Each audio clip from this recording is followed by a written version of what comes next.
ধ্যানমগ্ন চিল সুযোগ পেলেই ছো মেরে শিকার কেড়ে নেয়। ইংলিশ প্রিমিয়ার লিগের পরশু রাতের ম্যাচে ঠিক এমনই এক চিল হয়ে উঠলেন টটেনহামের ব্রাজিলিয়ান ফরওয়ার্ড রিচার্লিসন।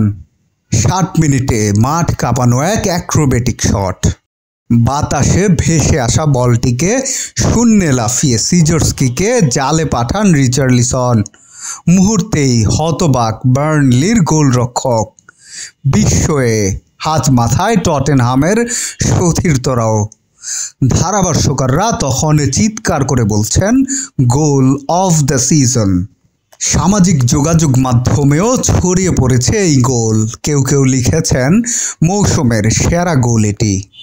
এই গোল মনে করিয়ে দিল 2022 কাতার বিশ্বকাপের সেই ঐতিহাসিক মুহূর্ত, যখন সার্বিয়ার বিপক্ষে একইভাবে বাইসাইকেল কিকে আলো করেন তিনি। 6 কোটি পাউন্ডে টটেনহামে আসার পর চোট আর খারাপ ফর্মে দীর্ঘ সময় ভুগেছেন রিচার্লিসন। এবার যেন খুঁজে পেয়েছেন হারানো রূপ। টটেনহাম কোচ টমাস ফ্রাঙ্কো মুগ্ধ। দ্বিতীয় গোলে 17টি পাসে দলের সবাই বল স্পর্শ করেছে। মৌসুমের শুরুতেই সেরা গোলটা যেন দেখে ফেললাম।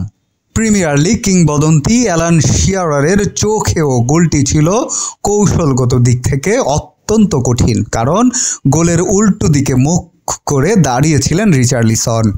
চোট, সমালোচনা আর ব্যর্থতার দেয়াল ভেঙে উঠে দাঁড়ানো এই ব্রাজিলিয়ান আবারও মাঠেই নিজেকে প্রমাণ করলেন।